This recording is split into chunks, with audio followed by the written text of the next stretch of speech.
Welcome to Classical Guitar Scotland. My name's Stewart Kelly. And I'm Adam Brown, and we're lucky to be here today in Ryan Gibson's Guitar Studio workshop in Stirling, and we had the chance to play a few of your guitars. Yep. And actually, rather than me speaking, it'd be really interesting to hear what you have to say about them. Well, a bit of an introduction to how I got started, I suppose, into guitar making. That's the kind of thing that people are interested in.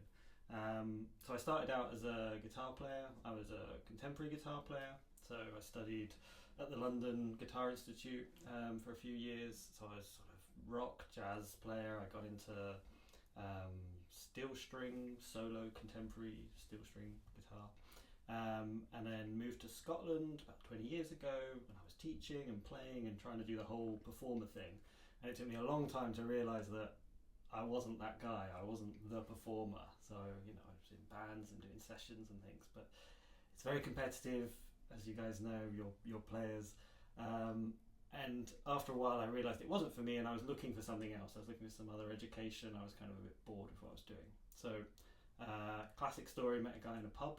So I was in a little folk session in where was it? Portobello, near Edinburgh. And a friend of mine was chatting to a guy who had a guitar, and she turned around to me and said, "You've got to speak to this guy. He's made his guitar." And I was like, you don't make guitars. This is silly. What are you talking about? So I sat to the guy. He'd just done a course in Totnes down in Devon, 3 months, and he built this acoustic guitar, and it was pretty good. And so that kind of sparked something in my head that this was a thing that was possible, because I basically didn't know anything about Luthier at all at that stage.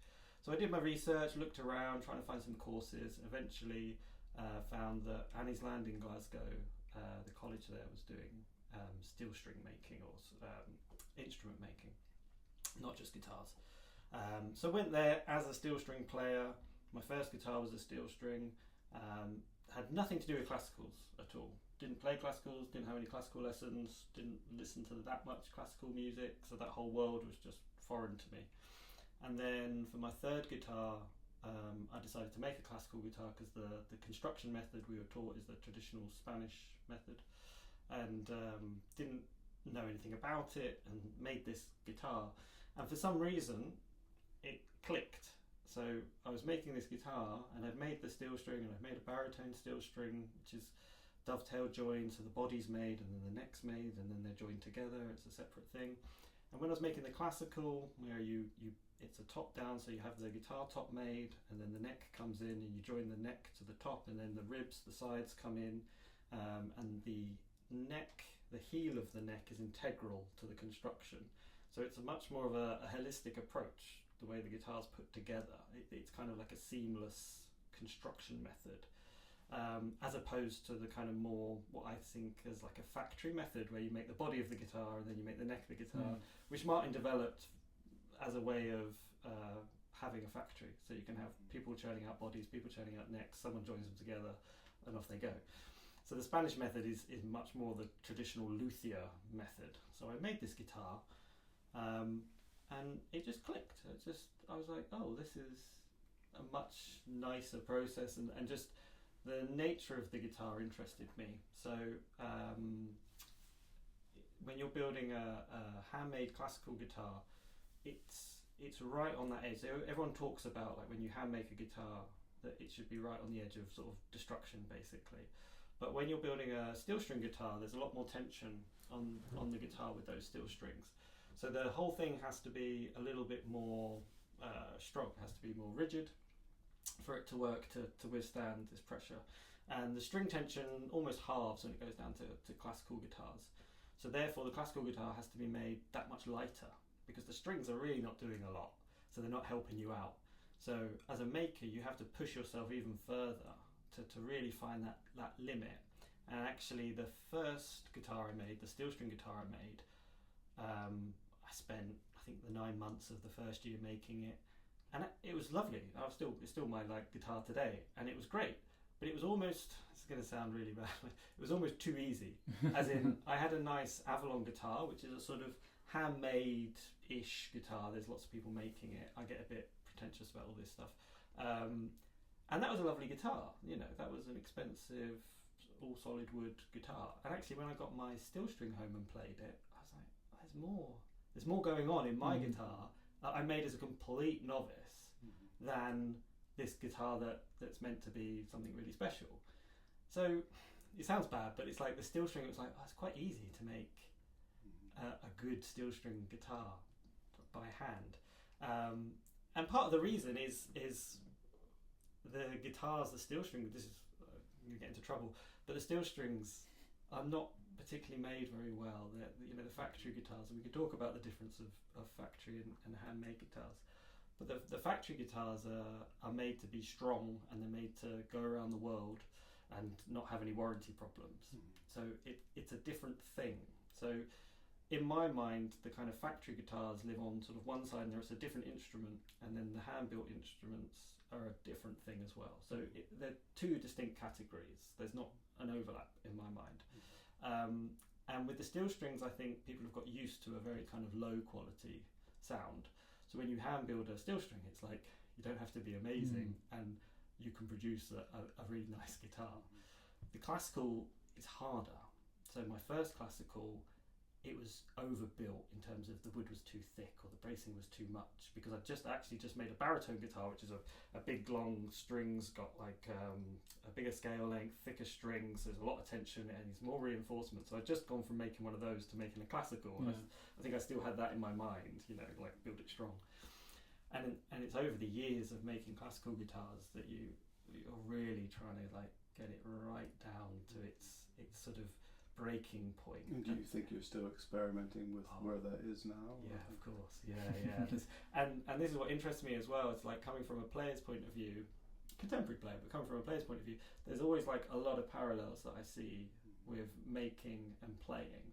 So it's like, have you finished your studies as a player? Yeah. And you speak to any player. Anyone who says they've mastered anything is talking out of some other area of their body, because it's just not possible. And that's the joy. I mean, the joy for you as players, I'm sure, is like, oh, there's this to explore. Oh, there's this to explore. Oh, look what somebody's doing. Look at this amazing technique, or look at this amazing expression, or whatever. Oh, new repertoire. Like, there's always something. And it's the same with the making. And I think as soon as you get to a point where you're just kind of churning something out, then it gets very boring. And that also informs the way that I make, because I don't want to regiment my making to become faster at making guitars, because you lose the touch and feel with the instrument, which is very important. Do you feel that each instrument that comes out is unique? Yeah. Yeah. So I mean, the properties of the wood are always going to give it that unique character. So I'm never trying to replicate a guitar from before. I'm always trying to push myself and improve the instruments, but what I'm looking for is a consistency of quality. So there's some sort of tonal qualities that I'm looking for in an instrument, but it's not to say they all need to have the same treble response and blah blah blah. It needs to have certain things in terms of balance and playability that needs to be there. But what I'm aiming for is a consistent quality. So you can play every one of my guitars and be like, that's a nice guitar, that's a nice guitar, that's a nice guitar. They're not all the same, but they should have the same quality and the same consistency in that respect. But not. And do you feel that there's, when you are hearing the finished product, finished instrument, that there are some aspects that you didn't expect from the guitar when you were making it? Obviously in a good way, but in a way that it does take a life of its own. Yes, it's very hard to evaluate, because it's very hard to know exactly what's going on with the guitar, and I think there's a lot of myths around guitar making, and the internet's a wonderful place of myth making. So I think as a maker, you kind of got to be honest with yourself in terms of how much control you have to go in a certain direction. So it's very much, you make a guitar, you assess it, and everything's written down about the guitar. So all the weights of everything, the thicknesses of the plates, the backs, the sides, everything about it, the Helmholtz frequency, the sound hole size, everything you can think of as measuring on a guitar is measured. But it's always a retrospective. So I can't, if you said like, I want this type of guitar, I know what I can do to kind of get you there, but I can't be super specific. So because I can't guarantee that it's going to be exactly what you've got in your head. I mean, would it even be possible to replicate? So if you came through with the ideal sound, if that was ever possible, do you think you could replicate it again in another guitar, or even if you're using all the extensive notes you have, that the guitar would always have a life of its own? No, it's always going to have its lifetime because of the wood you're using, especially. Because all the guitars we tried 4, did we? Because they've got your sound. So like, I've got one of Ryan's guitars. I've played it for a year, so I'm very used to the sound, and obviously I really like it. But I can hear it within each instrument, which is interesting because there must be like some sort of intuitive level of the way you make is consistent, but you can't quantify it, kind of thing. Yeah, and I think this is a really important point about the sort of difference between a handmade guitar and a factory guitar, and even a small factory guitar or boutique kind of brand where you've got 6 employees or whatever. And this relates to a project that was going on a while ago from the Netherlands. I think it's called the Leonardo Guitar Research Project, if I remember rightly, which is basically an initiative that they did using several guitar making schools in Europe, I believe, and they were basically trying to demonstrate, do you need to use exotic tone woods, as they get called, to build a good instrument, or can we use native species? So it was about getting away from the kind of typical woods that everybody's used to. So everybody knows Brazilian rosewood and it's going to be the best guitar, blah blah blah. So what they did was they got some high-level students to make 2 guitars, one with native wood, so we're talking oaks and ashes and maples and things like that, and then a traditional guitar with Indian rosewoods and ebonies and Spanish cedars and all this kind of stuff. And they did blind tests, blind as in blind hearing, whatever you'd call that. And basically through their research, and I partook in a little thing they did in a guitar show in Berlin, where I kind of was there, and they have an acoustic screen so you can't see what the guitars are being played. And they did a nice trick. So they did they told you you're going to listen to 5 guitars and you write down which one, the qualities and things. They actually played 4 guitars, but nobody heard that the same guitar had been played twice. Because your brain takes over and you're expecting 5 different sounds, so you hear 5 different sounds. It's a really good lesson about what's real and what's not real and what your brain does. It's it's like wine tasting. There's a lot of myth around that. And for all their different studies, professional players, amateur players, concerts, they did a YouTube thing. It's basically 50-50. So there's no difference that people can discern between the tone woods, the traditional rosewoods and all that, and like maple and ash and all this kind of thing. Because we played a really beautiful bogwood guitar. Is that the right term? Well, it's bog oak, which doesn't sound very nice. It sounds like toilet wood. So it's ancient oak, which is basically up sort of 5,000 years ago. The water level rose up, and these ancient oaks went into the ground, and they were anaerobic, I think it is, so there's no oxygen, and it was a peat bog, so they're preserved. And then eventually the ground level goes down, farmers dig them up and chuck them at the side of the fields where they rot and disappear. So a company made it their work to contact these farmers to then carefully preserve the logs and slowly dry them out over a long time, because they would just crack and be destroyed, and then preserve the wood so we can use it. And it's got this beautiful chocolate brown. So it's oak, it's really old, like pyramid old, but it can be worked just like any kind of natural oak now kind of thing, which is incredible. So I made that guitar as a sort of demonstration to myself. So that guitar you're talking about, it's got a flame maple neck. It's basically got no rosewoods on it. It's got ebony fingerboard and ebony bridge, sustainably sourced, but that's the kind of exotic wood which is part of the customer's requirement.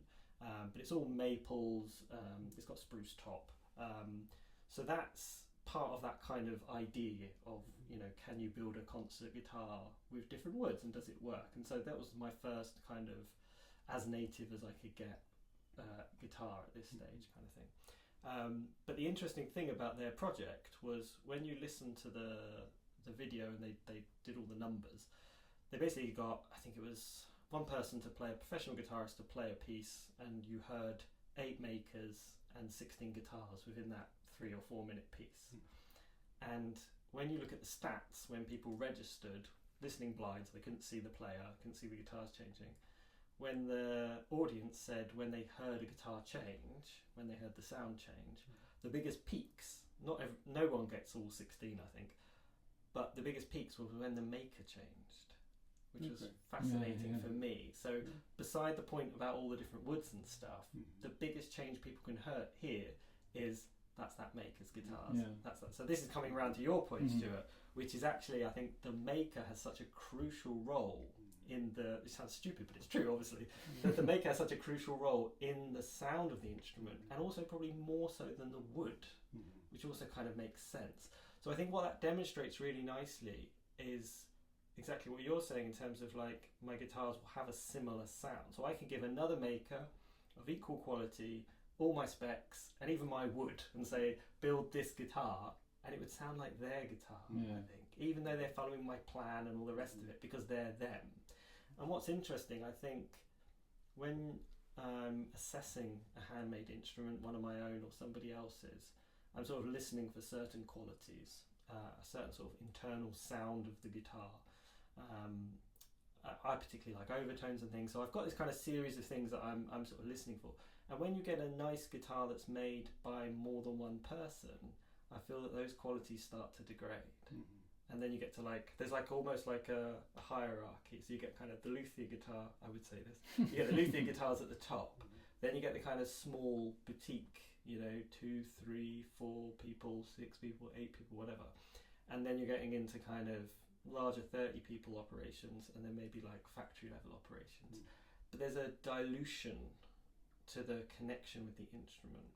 And I think when you're a solo maker, you're there for, obviously, for every single process. Everything starts out as a raw piece of wood, basically. So I'm not buying bridges or anything like that. I'm not using a CNC machine. And again, that's kind of what I was talking about earlier, that to me, as soon as I start involving more machines to do more of the work, I'm losing a connection.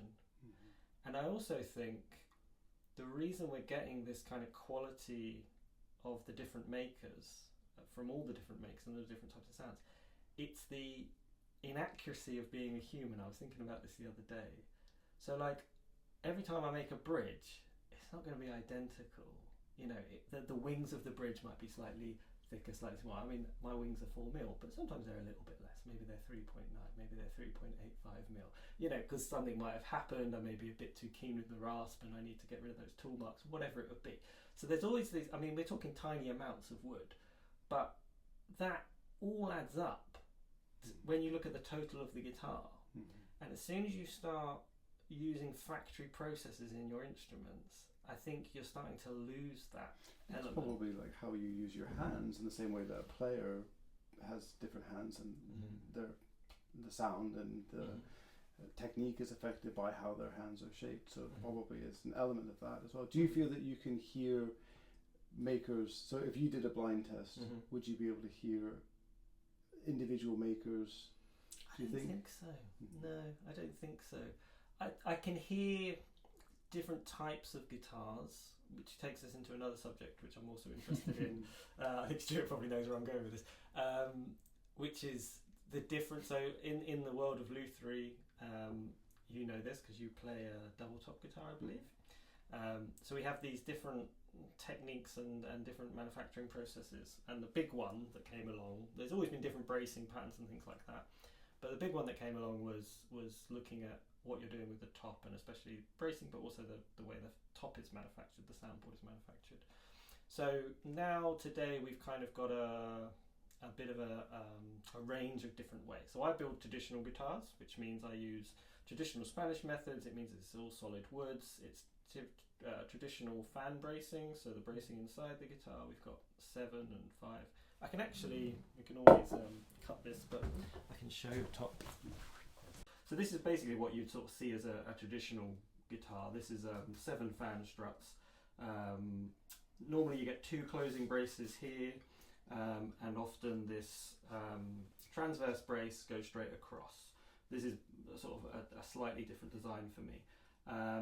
But that's what we mean by a traditional guitar. So it will typically have 5 or 7, and most people will attribute that to Torres, the Antonio de Torres.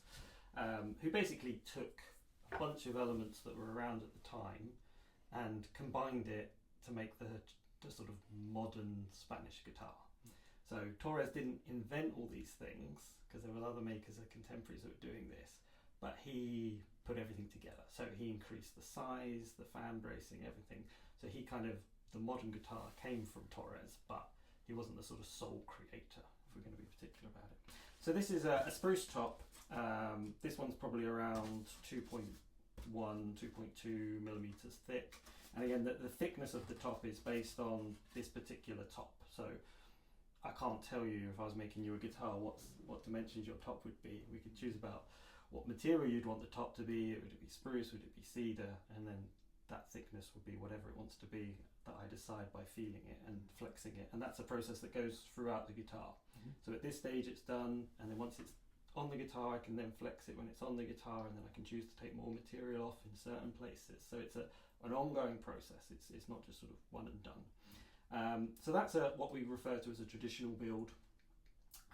The next kind of version would be, people started adding braces here and there, and eventually you end up with a lattice brace guitar, which is where essentially it's sort of this idea, but it's like a grid, and then you have braces going across here, so it makes a lattice basically design, and that's normally got an angle to it as well.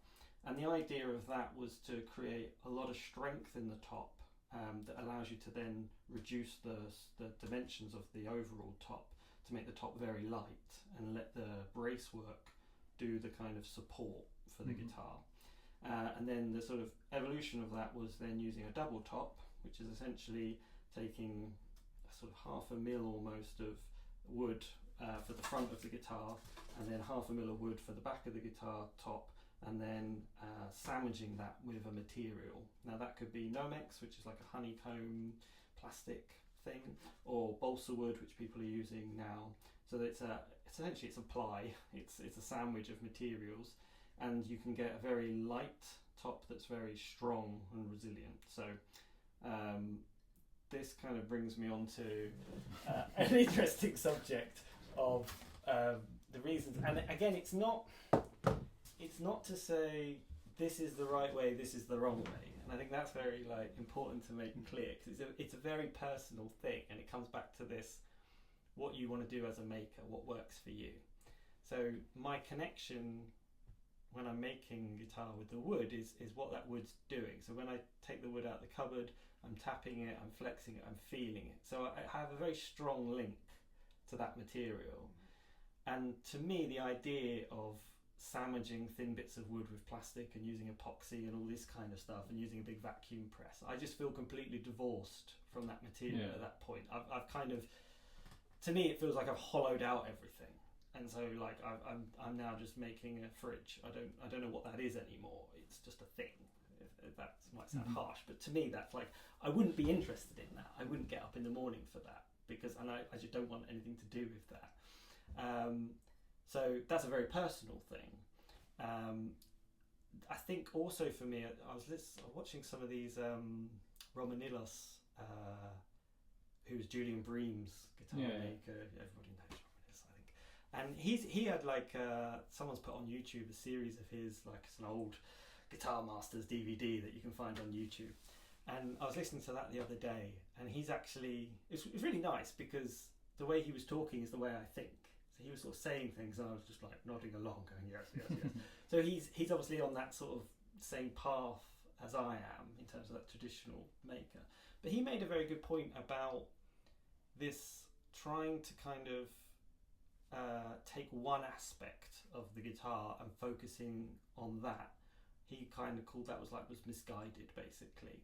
So the double top thing is a kind of pursuit for volume, for projection. It's like, how can we make this thing lighter and louder? So what you're trying to do, or I think what the original idea of the double top was, can we make the instrument louder? But I think, to me, there's sacrifices, and this is what I think Romanillos was talking about. As soon as you focus on one thing, you're then taking that holistic thing and you're starting to degrade it. So you're sacrificing things on the pursuit of the one goal. And he was talking about a maturity that we need, which I also agree in terms of, don't take this the wrong way, you play a double top. I feel kind of bad. Don't go home and burn it. But he was talking about a sort of maturity, which I also agree with, which is like understanding what the guitar is, which is a very flawed instrument. So I think this is an area where, as a makers, we can get a bit obsessed with trying to sort of improve this way or that way. And of course, as you were saying earlier, like, you know, I'm always learning, I'm always trying to sort of get more out the guitar, but within a kind of flawed design. So like, what do I mean by that flawed design? It's like, again, you'll know all these flaws because you're players. The guitar's not very loud. So get a violin, get a guitar, put it in a concert hall, who's going to win? Do you know what I mean? Like, even when you see like a little quartet with a guitar string ensemble with a guitar, it's just like, you know, what's that plonky noise in the corner doing, you know? So it's not very loud, doesn't sustain, as you guys know, of course, and it's not really ever in tune because it has this equal temperament, which, you know, is so important for people to understand. And occasionally, like with that area, you'll get players that are just obsessed with their intonation of their instrument and they want it to be perfect, but it's like, you're looking for perfection where it doesn't exist, because the guitar is a compromise. The frets are located on the fingerboard as a compromise, so the guitar roughly sounds in tune for all the keys. So if you said to me, I want a perfectly intonated instrument, I'd say, right, well, you need 12 for every key. So great, I'll build you 12 guitars. Like, here's the bill. Those things are in E, so just all right, I'll build you a guitar for E. So I think as soon as you accept that the guitar is flawed, that it's not going to be perfectly in tune, and then that comes down to the player, which is fun for me as a maker, because I'm like, well, you know, it's up to you guys to make it more in tune with what you're doing and your placement, and, you know, are you bending the note a little bit to get it in tune and things. And when you make guitars, you kind of really appreciate, because obviously I made that switch from player to maker, and you appreciate what can be done. So, you know, when we're setting intonation on the guitar, we're just making the 12th fret in tune with the harmonic. So does the note at the 12th fret, is it exactly the same? But all that is a compromise again, in terms of that's as in tune as the guitar can get.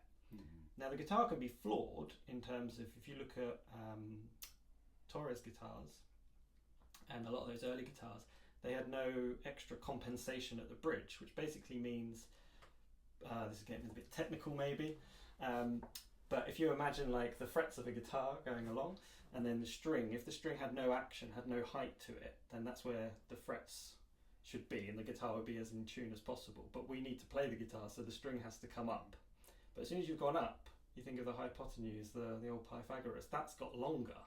So I now need to make the bridge slightly further away to compensate for that extra height I've added to the string. Now Torres guitars don't have that, and it's roughly 2 millimeters is what we use today. So if you played a Torres, I'm sure it probably doesn't intonate very well because there was no compensation at the bridge. So you can do things wrong. You can put the frets in the wrong place. You can put the bridge in the wrong place. You know, you could cut the saddle slot in the wrong place, and the guitar would never be in tune. So there is a perfection to it, which means it has to perfectly intonate. But we're talking about it perfectly intonating at the 12th fret. If you go past the 12th fret or below the 12th fret, things start getting a bit out of tune, depending on the key. So there's your flaw, your volume's a flaw, everything's a flaw. So why do we play guitar? Well, you guys can probably answer why you play guitar, but you know, people talk about the qualities of the guitar, and that's really what you've got. That's kind of all the guitar's got. And I always think about, like, a guitar is like playing piano one-handed, because you're using two hands to produce one sound. So it's, you know, you've already disabled yourself. You know, there's a pianist doing all this lovely stuff, and the poor guitarist is just doing everything. And having to have the complete coordination of two fingers to make most of the notes happen. Yeah, exactly. Yeah, and the sort of lottery of producing a good sound from the string is so hard. There's so many factors obviously involved with actually, whereas a piano, you know, my 3-year-old can make a sound on the piano pretty, you know, it sounds great. So it's a difficult instrument, you know, you guys know it's a hard instrument to play. So why do we play it? Why do we like it? And it's because it's got those flaws make the instrument, they give it the character. So the reason you can get entranced by the guitar is because it can be so many things. It can have so many voices, it can have so many sounds in it, and you know, it's classic what people talk about, but you are hugging the instrument, you're playing it with your hands. There's not I can think of instruments apart from like hand drums where you play it personally. You know, so many things are kind of divorced. You know, woodwind instruments, keys, like everything. It's like there's not that many. I mean, the harp, which obviously is like anything sort of string, but violin, obviously you've got the bow, so you're separate from that. So the guitar has a kind of unique magic when it works. Yeah. But exactly that. So I think that's really important to kind of understand. So within those parameters, that's what you're kind of working in. You know, these are the flaws of the instrument, but how can I make the instrument as good as it could possibly be? So that's why I'm sort of focused on how the guitar responds, the lightness, its resonance, its overtones, the balance, you know, those qualities that I'm trying to bring out. So I'm not looking to make my guitars as loud as humanly possible, because I think I'm sacrificing what the guitar actually is. But it was interesting because I thought that the response times was different on the different guitars quite a bit. I mean, they're all beautiful and they all sang in their own way, but it was interesting. There was quite a bit of difference with, for example, the bog oak guitar that you were working on with, say, some of the other instruments. Yeah, that's interesting, because I think, like I said, that the bog oak guitar is the sort of first time I've used those woods to make a concert classical, and to me, I think a lot of that kind of difference is to do with actually the flame maple, because the maple has a higher density to it. It's a kind of a sort of thicker wood, if you want to think of it like that. And I think that's sort of doing more to kind of absorb the sound or push the sound into the guitar in a slightly different way, because you think of the guitar as a system. So it's, you know, the string is held at those 2 points, but it's not just what the string's doing, it's how it's actuating the plate, the sound in the air cavity inside the guitar, how the back's resonating, so the back obviously makes a difference, and then the neck, and it's a feedback loop. So when you're striking the string, the whole thing is moving and pushing energy back into itself. So again, the reason I like classicals is it's very much built of this kind of integral system that's kind of moving and changing depending how you're playing it. So I think the materials make a difference when it comes to that kind of thing, like sort of attack, and you know, it's the lightness of the instrument. The soundboard has a massive difference to the cedar and the spruce. Because it comes to a question I've always wanted to ask a luthier, but do you feel that the player has some role in how the guitar develops? So say if you a new guitar and it goes to a specific player, do you feel that the way that player plays leaves a lasting imprint on how the guitar sounds over time? Yes, yeah, I definitely think so. And is that imprint there even if it's then played by another guitar? No, I think it would change. It would Okay. change over time. So yeah, guitars are, and I quite like the sort of mystery of guitars. I think that's what keeps it interesting for me, because it's not like a sort of completely known quantity or quality that you're kind of getting, in terms of there's a bit of like weird mystery about the guitar. So like makers talk about like the guitar's waking up. So when I build a guitar and I put strings on it, that's the worst it's ever going to sound. So you put strings on it. So when I first string up a guitar at the very early stage, if it sounds okay, I'm happy, because I know that's its worst sound. And it gets played for a bit, and then it kind of wakes up and it discovers that it's a guitar. Now, the longer it gets played, the more it will come out. So then you add the player to the mix, which in my mind, when I think about this mix, it's like 50-50. So as a guitar maker, if we're listening to a concert or a play whatever, we're listening to 50% the guitar, 50% the player. It's probably, you know, as a rough guide kind of thing. Because as soon as someone else plays that guitar, it's going to sound different.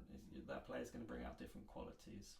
So there's an interlink between the player and the guitar, and some players will link with your guitar and some players won't. So I'll get back to your original question. But when you go to like guitar shows and you're showing guitars, and there's lots of different players and there are lots of different levels, you've got professional players coming in and amateur players, and everyone's playing your guitars, and the guitar just sounds completely different. I mean, you know, one person can play it and it's very trebly, you know, it's bass gone, someone else comes in, oh, it's too bass heavy, you know, and it's all, and then someone will come in and play with your guitar and connect, and then you'll be like, oh, and it's like this extra thing has just come out of your guitar, and you're like, what was that? You know, I didn't know that was in that guitar. Like, you've brought something out of that guitar. So there's this kind of player-guitar relationship, which is really important. So again, going back to the kind of double top chat, I don't want to make double tops for the reasons I've outlined, but other people really enjoy making double tops. Great. And their guitars are going to click with another type of player that goes, do you know what, this double top guitar gives me something that I don't get from any other guitar, which is great. So it's not about this kind of binary, this is the best guitar, because the best guitar doesn't exist. The best guitar for you exists, but the best guitar in total does not exist. So the player definitely has a connection with the guitar at first, but yes, you're right. There is, as the guitar gets played, the player does imprint onto that instrument. And there was a story that was told. A customer of mine, he bought a guitar of mine a few years ago, and he was in the workshop for whatever reason, and he was telling me that he sold a guitar, not one of mine, but he sold a hand-built guitar to a friend of his, and he never quite got on with it. I think something about the trebles, the top string, maybe the first string wasn't quite working for him. So he sold it on, his friend liked it, and he hadn't seen the guitar for quite a few years, maybe 5 years or something, I can't remember. He went around to his friend's house, played the guitar, I was like, wow, this is great! Like, that treble's really coming out, what's going on? And again, just that particular player with that particular guitar, and it changed the quality. Yeah. Now, if he played that guitar again, over the years, it would probably roll back. Maybe not lose everything, but it would change. It's the same as when people come to me, they might have got one of my guitars and then there'll be a particular note somewhere that's not really working for them. And this is true for all guitars. Again, flawed instrument. So there's typically a point where the body resonance, the air cavity inside the guitar has a frequency, a natural frequency. And then the frequency will match up with the guitar on the fingerboard somewhere, and they kind of clash. They're sort of fighting against each other. People call them wolf notes and things like that. So you get this kind of thud sound where the string's kind of fighting itself. So you're always going to kind of get that because a note has got to be kind of close to an air cavity.